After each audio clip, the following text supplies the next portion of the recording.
Hello everyone, Sława Bogom, and welcome in the 12th episode of Searching for the Slavic Soul.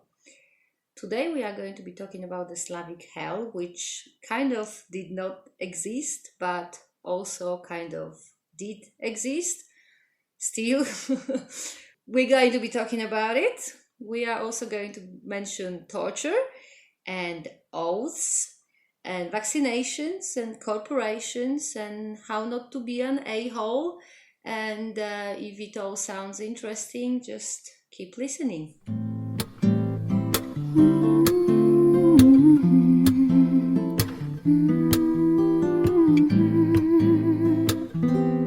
So, hell and Slavs. As much as both don't go together and really have nothing to do with each other, today we are going to be talking about it, because this is what we do in Witia's project. Well, actually, no. I mean, in Witia's project, we do talk about things that don't go together very well, mostly about Judeo-Christian and Pagan, which for obvious reasons don't go together at all. But the reason we are talking about hell and Slavs today is actually the current socio-political situation in Poland, which inspired this episode of Searching for the Slavic Soul.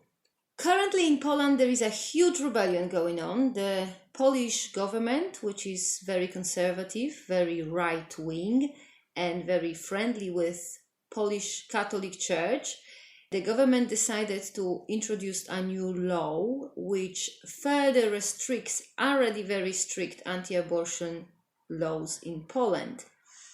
This decision of Polish government resulted in huge opposition of the whole Polish society, and that in turn resulted in huge strikes and demonstrations going on in pretty much every part of Poland.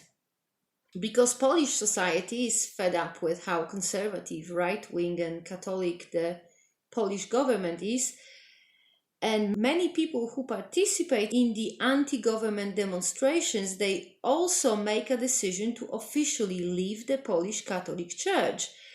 And therefore, currently in Poland, there is a huge increase of apostasy. Apostasy in general is an act of renunciating a religion. In case of Polish Catholic Church, it's the act of leaving the Catholicism, or in general the Christian religion. And the recent spike in apostasy in Poland got some people worried because, as those people claim, without the Christian or Judeo-Christian tradition and values guiding people, we will all, and by we, I mean the concerned parties. They mean that the pagan or atheist, or in general any people who decide that they don't believe in Judeo-Christian God, don't want to have anything to do with their religion, and generally, as they say in Poland, wypierdalać, which is a very bad word, but hopefully as English speakers you won't understand it, so I won't beep it out. And if you understand it, well, good for you. You can look it up on YouTube or any social media and see for yourself how frequently it's currently used in Poland to tell the government what people think about it. Anyway, where was I? Wypierdalać. Apostasy. People were leaving Catholicism or Christianity, or in general the Judeo-Christian religion, like en masse, like, people committing apostasy in numbers never seen before, at least not in Poland. And many more people who just, don't actually, do the official leaving of the church, don't do the official apostasy, but just stop going to church, stop reading Bible, stop caring about so-called Christian values. And the trend in Poland, and actually in the world in general, it kind of gets some people worried, because apparently without the Ten Commandments and the Bible, we, the humans, cannot really conduct ourselves properly, and without Jesus or Yahweh or Allah guiding us, we will just, fall into amoral and unethical chaos. So, hearing the voices of the concerned, which for some reason seem to be mostly voices of middle-aged, well-off and well-connected males, who, when we talk about the current situation in Poland, will never and have never needed abortion, yet for some reason those concerned middle-aged, well-off males think that they know better what more vulnerable people with uteruses need and what they should do, but that's a different story, and I'm not even going to go there. So, back to the topic. Hearing the voices of the concerned middle-aged people, concerned Judeo-Christians, I started to wonder, what can those very concerned and very wise and very obviously sophisticated and educated, and what do these people actually know about history of the humankind, if they are convinced that without Judeo-Christian values, the humanity will just completely disintegrate ethically and morally and, in every other aspect of humanity. Because the Judeo-Christian tradition, the Abrahamic religions, they are only like 4,000 years old. And the history of humanity started something like 200,000 years ago. So for vast majority of our existence as a species, we, the humans, we did know a single thing about Bible and Jesus and the 10 Commandments, and somehow we actually managed not to kill each other.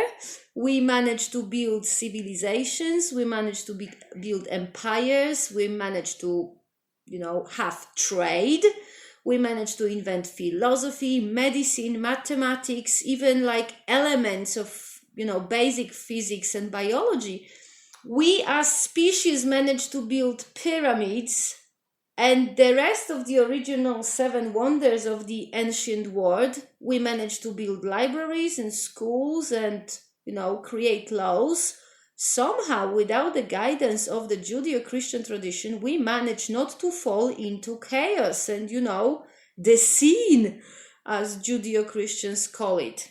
So today, we are going to try and figure out what stopped the original pre-Christian Slavs from falling into chaos and sin and, whatever you want to call it. What was the glue of the pagan Slavic society? And what made our ancestors, let's call it, what made them behave?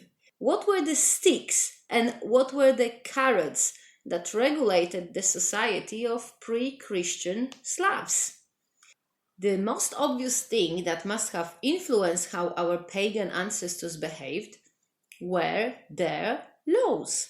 The laws which actually we know quite well, because those laws founded and followed by the pagan Slavs were, after the Christianization of the land of our ancestors, were incorporated into the legal codices written mostly by the educated Christian monks.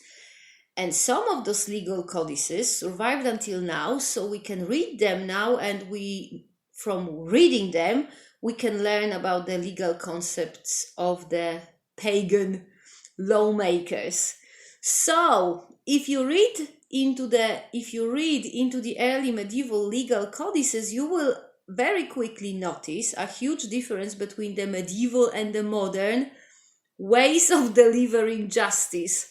In modern times, the law, obviously the law of a secular and democratic country, does not treat a suspect like he or she was guilty. The punishment, be it a fine or a prison sentence, or even in some countries death sentence, is not imposed on people suspected of committing a crime, only on people who have been found guilty in the court of law. So, if you're thinking about committing a crime nowadays in 21st century, your main concern, or maybe one of your concerns, I don't know if it's a main concern. I'm not really sure how criminals reason. Well, anyway, a person who wants to commit or plans to commit a crime doesn't want to be caught, and therefore puts effort into not leaving evidence of committing this crime or the planned crime. But in medieval ages, it wasn't that easy. In order to be punished, and what's important to know here, in medieval ages, pretty much all punishments were corporal punishments. So it was really a type of torture, all of it. So in order to avoid a form of torture, a person who wanted to or planned to commit a crime did not have to worry about not getting caught, but also they had to worry about not being suspected of committing a crime, because the punishment, the torture, was delivered not only to those who were found guilty of committing a crime, but also to those who were suspected of committing it. The reason for that is that in medieval ages, there was something called a trial by ordeal. The trial by ordeal was a type of evidentiary hearing. It was held in situations when the guilt or innocence of the person suspected of committing a crime could not be established based on physical evidence or testimony of a witness or witnesses. For example, if a horse was stolen and there wasn't a single witness of that theft, and neither there was convincing physical evidence indicating who stole this horse, but the owner of the horse or another member of the community had reasons to suspect that the theft was committed by, let's say, his neighbor, then it was within the rights of the owner of the horse to accuse the neighbor of the theft and expect the court or other type of adjudicating body, which in the case of pre-Christian Slavs typically was a council of elders. So the council of elders had to hear the case only because the owner of the stolen horse accused his neighbor of it, of stealing the horse, of the theft. Even if there was no physical evidence, no witnesses, nothing really to base the accusation on, the court still had to hear the case just because the owner of the stolen horse was suspecting somebody of this theft. So, with no witnesses and no evidence, the court or the council of elders had to employ another way of establishing the innocence or guilt of the accused. And this is when the trial by ordeal was applied. It was applied to provide an evidence of guilt or innocence. The trial of ordeal was pretty much a legal form of torture. Depending on the type of crime, different type of ordeal was used. There was an ordeal of water, where water was used to torture the accused. The water could be cold and used to drown the accused, for example, in a river or a lake, or it could be boiling and used to scald the accused. If cold water was used, the accused was submerged in a stream or a lake for a given amount of time, and if he or she drowned, it meant that he or she was guilty. If boiling water was used, the suspect was made to, for example, submerge a part of the body, a hand, for example, into a cauldron with boiling water, and guilt or innocence was established based on how the wounds healed. Alternatively, the suspect was made to retrieve an object from the bottom of a pot of boiling water, and if he or she managed to do it, it meant they were innocent. There were also ordeals by fire, where the suspects were burned by torches or, for example, were made to walk on red-hot iron. In these type of trials, the guilt or the innocence was judged by either how the wounds healed or based on whether or not the suspect could walk on this red hot iron or not. Another type of trial by ordeal was by ingestion, where food, for example, like bread, dry bread, was like forced down the suspect's throat. And if the suspect choked, he or she was obviously guilty. All those trials were used to establish the guilt or the innocence. And after the guilt was established, after, all this torture, the suspect was now kind of considered guilty of committing a crime and had to take the punishment for the crime. Like you would expect in medieval ages, the punishment for the crime was also a form of torture. So it could be an amputation of part of a body. So chopping off a finger or an arm or, nose or ear. Flogging was also commonly used punishment. And in some cases, obviously, the punishment was death as well. And death punishment was also often kind of, delivered through torture. It was just terrible back then. Basically, it really wasn't nice to be suspected of committing a crime in the medieval ages. Because if you were suspected, it was pretty much guaranteed that regardless of whether you are guilty or innocent, you still had to endure some form of torture. There was only two ways to avoid being tortured as a person suspected of committing a crime. So one way was that you could admit to committing this crime, so you could plead guilty. If you pled guilty, you still had to endure the punishment for the crime, but at least it was only one round of torture, not two. The other way of avoiding being put through a trial by ordeal was to present a witness to vouch for your innocence. Obviously, it could not just be any witness. It had to be a person respected in the community, someone who, we sometimes call these people a pillar of the community, which back in the medieval ages and among the pagans, it actually meant it. But I will get back to this later. Anyway, well, if you did not want to be tortured, you had to find someone respected, someone worthy and of prominence in your community. And this person had to, under oath, so taking the gods themselves for witnesses, this person had to swear that you are innocent and you did not commit the crime you were accused of. And finding such person wasn't actually that easy, because the original Slavic pagans did not like taking oaths. They avoided it if they only could, because as it was described by a chronicle called Helmond, they were worried of the consequences of taking oaths where gods were summoned to witness these oaths.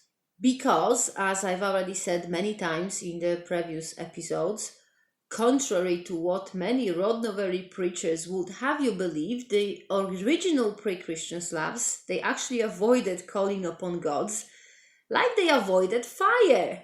They prayed to the gods only when they absolutely had to. They asked for God's help or advice only when they really, really had no choice, and they took oaths in God's name only if they were 100% sure that the oath is true and it will not be broken. So it looks like one does not need the 10 commandments and the guidance of a local vicar to behave like a decent human being.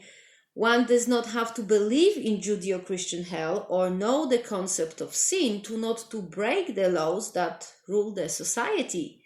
The pagan legal system in itself was quite an efficient way to make people behave in a socially acceptable way, and what more, want to be seen as decent members of the society. because in the communities of our ancestors, one really truly needed to have good relationship with others and act in a way to not to even be suspected of committing a crime, let alone being found guilty of it. Because in the society of our ancestors, being suspected was enough to be tortured.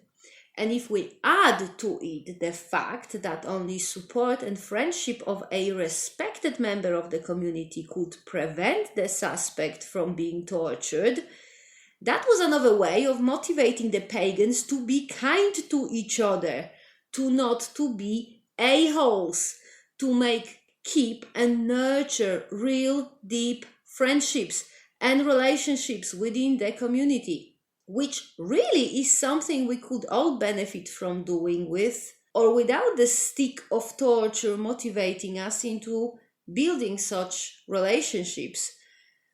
So the pagan laws were without a doubt one thing that made our ancestors behave in a quote-unquote not sinful manner, but a part of the laws created for and by humans, they were also laws of gods, the rules of interacting with the reality, with the universe itself. Such rules were a result of our ancestors' system of beliefs, and they were followed by pre-Christian Slavs with the sole purpose in mind. They were followed to protect the stability and the order of the whole world, or perhaps the whole universe. One of such law was the rule of upholding the oaths, which also included being truthful while under oath. Basically, we know that the pre-Christian Slavs were reluctant to take oaths because they believed that oaths are very, very important. One reason they believed that was because they did not want to anger the gods. So, as I said many times before, our ancestors respected their gods, saw them as very powerful beings, and did not bother them every 5 seconds or however many times a day many modern Rodnovers want to say their prayers. So our ancestors did not want to anger the gods by calling the gods to witness or enforce an oath that was not important or was not true. They also did not want to anger other supernatural powers like the fire or water or earth, which sometimes they also swore by. Another reason our ancestors were reluctant to take oaths is because they believed that the oaths are kind of pillars supporting and holding up the universe. The pre-Christian Slavs built their word upon the strength of their oaths, and therefore they needed the oaths to be solid, to be true, and not to be corrupt. Because otherwise the oaths, the pillar of the world or the universe, would not be strong enough to support the whole system. And now, if you look at the etymology of the word oath in Slavic languages, in all modern Slavic languages, the word oath, so in Polish, for example, this word is przysięga, and in Russian is prisiaga, they sound very similar, and they come from a Proto-Slavic word prisięga. I hope I pronounce it right. By the way, I will pull links to all of this etymological kind of linguistic stuff for this episode in the notes for this episode, so you can check for yourself that I don't make this stuff up. So the Proto-Slavic word for oath developed when all the Slavs spoke one language, so roughly like 2000 years ago, and the word stayed in pretty much unchanged form until modern times. And if you look at the etymology of Proto-Slavic prisięga, so an oath, you'll see that it has common roots with another Proto-Slavic word, sęgati, which means to reach or to attain. And now, that all makes complete sense if you look at how pre-Christian Slavs took oaths. When they wanted to take an oath, they reached out to fire or water or to earth or to a representation of a god or gods, so to a statue of a god or gods, and by reaching to the element or the god, the representation of God, they kind of reached out and attained the power of this element or God to support the oath, to make the oath stronger and more solid.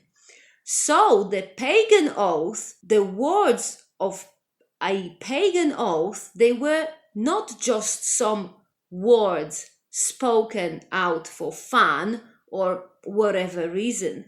The pagan oath was a way of attaining the power of a god to strengthen and support the reality, the world our ancestors lived in. Because if a respected member of community, so a pillar of this community, if this person swore that you were not a murderer, in reality, it really meant that you were not a murderer. So, after such oath was taken and said, all the community could sleep well and safe because they knew that there isn't any murderer in their midst. Or, if, for example, a kniaz, so a Slavic prince, swore an oath while making peace with the neighboring tribe, this very oath was the guarantee of the peace. So, the very fact that the peace treaty was sworn, the fact that an oath was taken to uphold the peace, it made the end of the war real. It made it happen. It meant that the trade could be re-established, that fields could be cultivated safely, that there won't be any armies destroying or pillaging anymore. The oath made the war end. The oath, as well as the people who took it, were the pillars of the universe, bringing stability and predictability and order. And now, it might not be easy to understand for modern people that just a few spoken words made the reality, were the pillars of reality for our ancestors. So, to give you an idea of how it worked, I'm going to use an example of scientific research, which nowadays has the same power that oaths had for our ancestors. Because, we all believe in science, don't we? We use cars and microwaves, we fly by planes, because, science works. We might not understand how a car works or how a plane flies, but we know it does work. We don't worry, or at least most of us, the majority of us who does not have phobias, we don't worry too much that a car is going to burst in flames, or that a plane will fall down from the sky, or that, a microwave will explode. We know it's not going to happen because science works, and science tells us and reassures us that if it is safe to drive or fly or to use a microwave. But imagine what would happen if science did not work. Sadly, you don't actually have to imagine it. I'm going to tell you exactly what happened and what is happening still when science is not true, when it's falsified, so when it doesn't actually work. In this way, I'm going to show you what happens when an oath is broken. I am going to use an example of a guy called Andrew Wakefield, who was a physician. He was a physician, he was a doctor. Well, he's still alive, but he's not a doctor anymore because he got struck off. Hence I said he was. Anyway, this Wakefield person, once upon a time, he was a doctor, like a medical doctor. Because he was a doctor, after he graduated from a medical school, he took an oath, a medical oath, also known as a Hippocratic oath. And he swore to do no harm and to put the well-being of his patients first above any other considerations. After a few years of being a doctor, he decided that sticking to this oath he took doesn't actually pay very well, so he decided to break it. And in 1995, after getting in touch with some lawyers, Wakefield decided to falsify his research on autism. So the deal was that the lawyers would pay Wakefield for proving that MMR vaccine causes autism.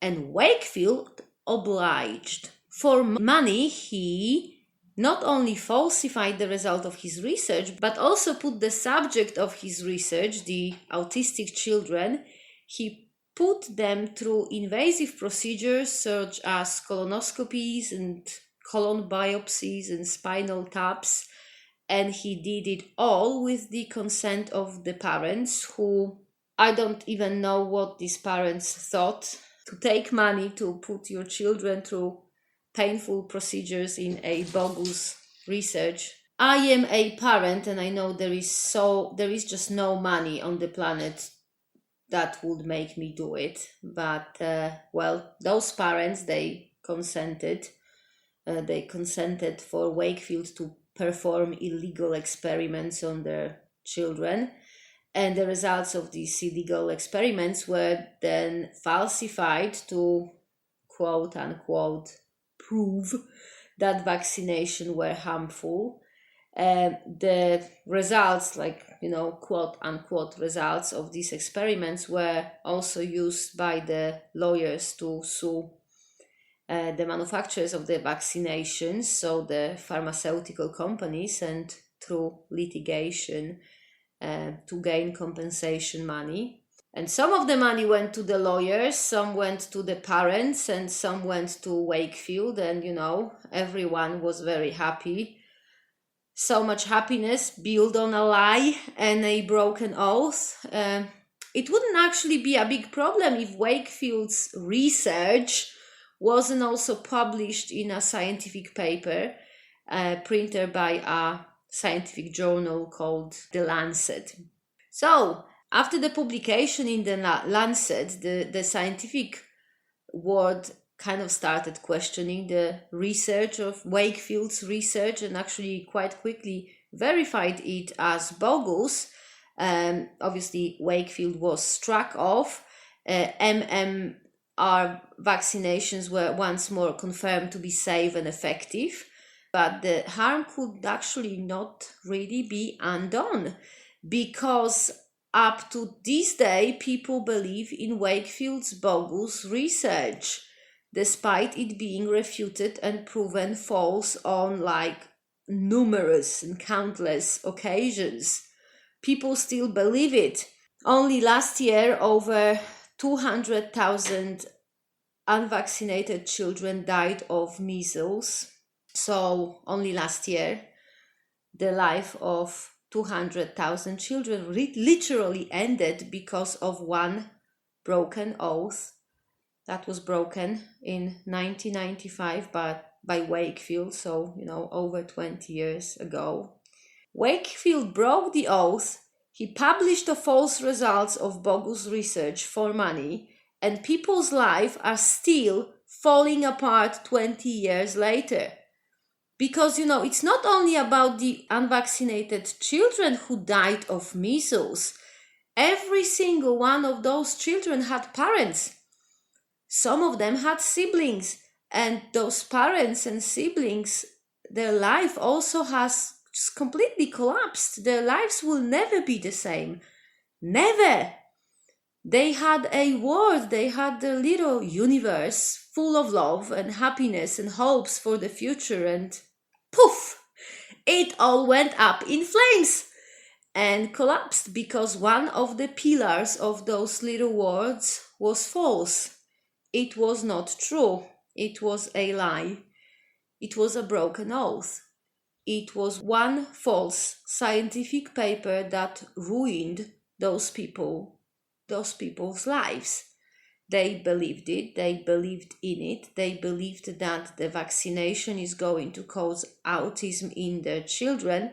So they did not have their children vaccinated, and because the children were not vaccinated, they were not immune to the virus, and they caught the virus and then they died. And I bet a lot of you from time to time hears all these preachers telling us how the world is falling apart because we lose faith and reject the Judeo-Christian God and we are sinners. And it's the God's punishment that causes our world to spiral down into chaos. But I kind of think that those preachers miss the point, because how can we expect a world to last if it's built on lies? It just can't happen. We lie, we are lied to, nobody believes anybody, and don't take me wrong, with a very good reason, because oaths nowadays don't mean anything. We promise things to our children and don't deliver. We take marital oaths, professional oaths, and we break them. Our chosen representatives like MPs or senators or presidents, they all take oaths with pretty much the purpose of breaking it. Slavs knew better. Pagans knew better. They built their world on solid foundation of truthful and kept oaths. They didn't make promises lightly. They avoided taking oaths if they could, but if they had to, if they swore something, they stuck to it. They kept it, they held it up, because they knew that it is the keeper of the promise who is the pillar of the word.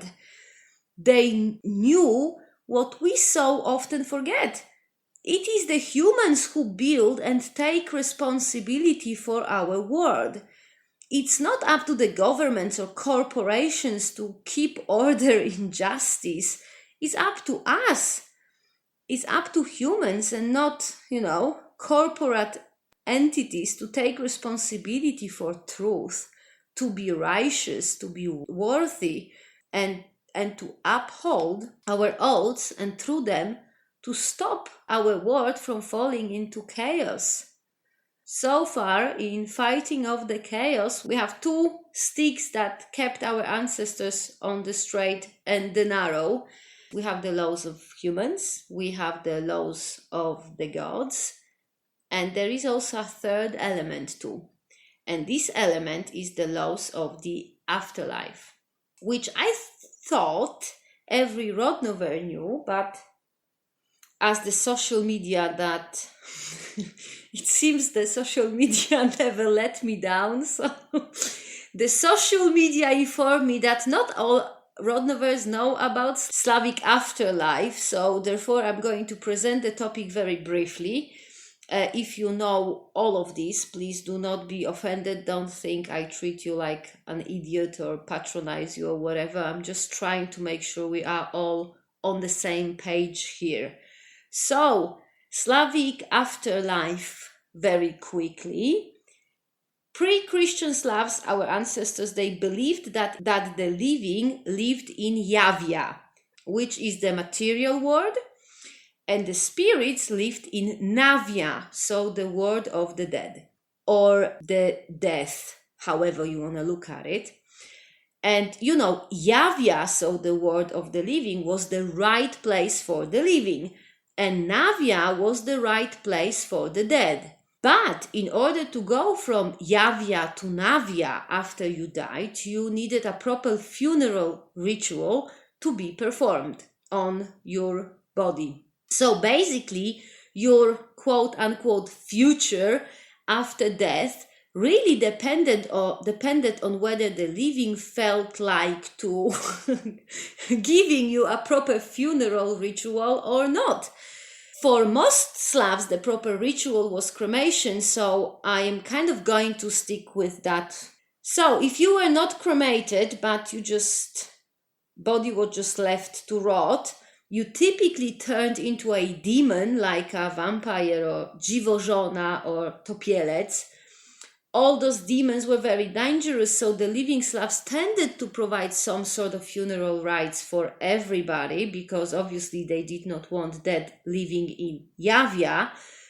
because, the dead in Yavia were demons, but actually not always. Sometimes the pagan Slavs did kind of use their deceased to create demons.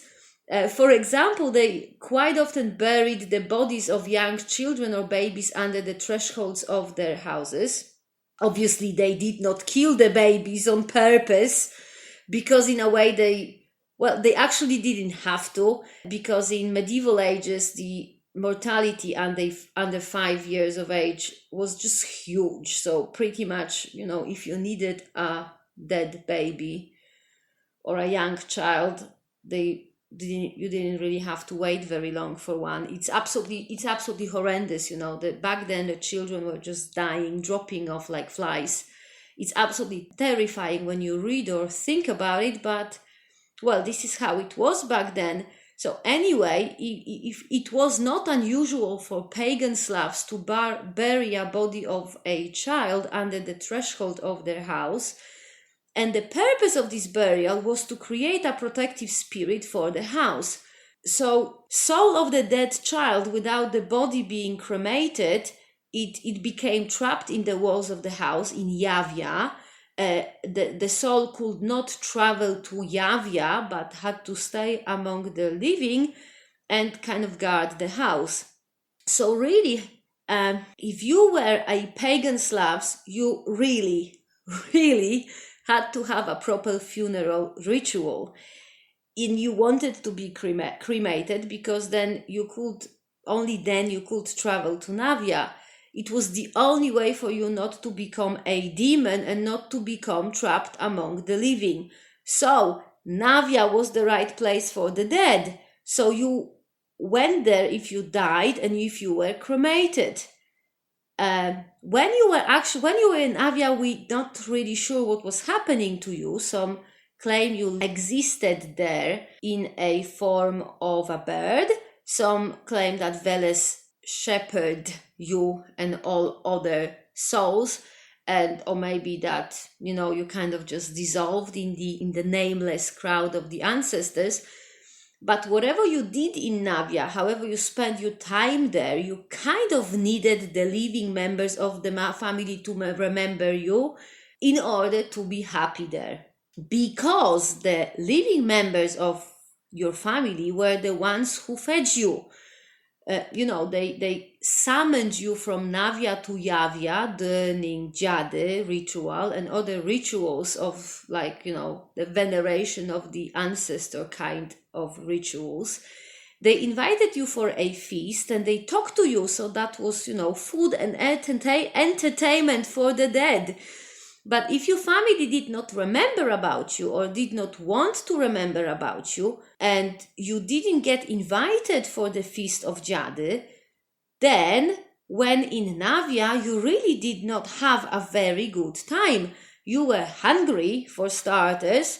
You did not have anyone to talk to. There wasn't any news coming from, the family, from your loved ones. There was no entertainment, no warmth of the holy fire. There was just nothing. So your life after death depended on the living. And this is why when you are alive, it was really, really worth it to make friends with people, and particularly with your family, and particularly those members of the family who are likely to outlive you. Because if you not treat your friends and family right, if those living people did not want to spend time with you when you were alive, it was pretty much certain that they will not want to spend time with you after you pass away, when you were dead. And if they did not want to spend time with you when you were dead, you were stuck in Navia alone, bored, hungry, cold, and generally you didn't have very good afterlife. So when alive, you bloody cared. You cared because literally your afterlife depended on having loving and caring family. You needed these people to give you a proper funeral ritual, And after that, you needed them to invite you to Jade, to the ritual feast, so you can eat and talk and sing and dance and warm up and, use the afterlife properly. So yeah, when you were a pagan without the 10 Commandments and a Bible, you still had to be a decent person. Actually, you had even more reason to be a decent person, or at least not to be an ass, like not to be an a-hole. You had to interact with people in a way that was kind and respectful. You needed the community to like you and value you, because otherwise, if they did not like you, they could falsely accuse you of something, and then you had to go through torture to prove your innocence, if you were strong enough to survive the torture. Obviously, you also needed to have at least one respected and worthy friend, a proper pillar of the community to vouch for you if things went wrong. You absolutely had to keep an oath if you made one, and if you cared about your afterlife at all, you had to make sure your family doesn't hate you. So, in pagan tradition, we have 3 backbones of the pagan ethics. It's not just 2 stone tablets with one set of rules. The pagan tradition has a proper system of 3 elements: the laws of humans, the laws of gods, and the laws of the afterlife. And those 3 elements that are independent but interconnected, they keep the whole ethical and moral system in place. The punishments, the sticks to make you behave, and the rewards, the carrots to make you want to behave. So, if you are scared of pagan path because of the chaos, don't be. It's not chaotic at all. And if you are already on the pagan Slavic path, you better pay attention to all of the 3 elements. Because, the modern laws are not as severe as the medieval laws, but the modern laws, let me stress here, the laws of secular and democratic countries. So the laws of modern secular countries, they are made and designed to protect humans' rights. So, because of that, they are very useful tool for us, the pagans, to interact with the society. If you follow the laws of modern secular and democratic countries, you stand a better chance to be respected and appreciated by the community. You also stand a better chance to have a family that wants to have anything to do with you, because it's hard to have a loving family if you're in prison, for example. I mean, it's not impossible, but it's hard. So, as a modern Rodnover, we all should follow the laws of the humans. Of course, if we live in a secular democratic country, we should follow the laws of the universe. So always keep our promises and make sure that your family, particularly your children, don't hate you, so you won't get forgotten after you die. Nowadays, it's also extremely important to look after our planet and to care about the environment, because, if we kill the planet, our children won't live long enough to invite us for Jade after we die. If we kill our planet, there'll be no living. There'll be just the dead.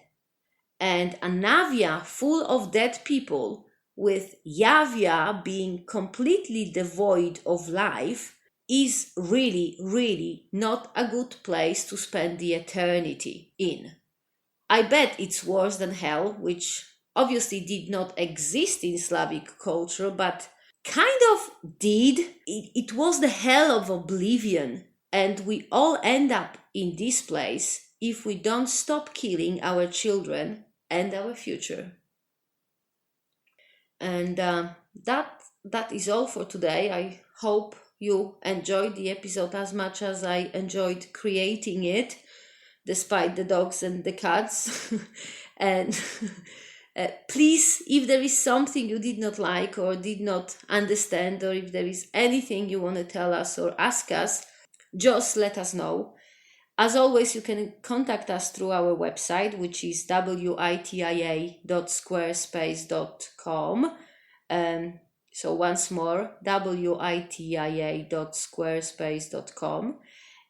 You can contact us through our Facebook, Instagram, and YouTube channel, or via email, which is witia.daboru@gmail.com. So that's witia.daboru@gmail.com. And I will link all the contact details in the notes of this podcast. I also wanted to say a humongous thank you to those of you who already have contacted the Witia project for any reason. It is always awesome to hear from you. Every voice matters to us. Every voice is heard and considered, and it makes us happy. Thank you so very, very much for not only for listening, but also for letting us listen to you. And for now, take care, look after yourself and after others, and look after our planet. And Sława, see you next time.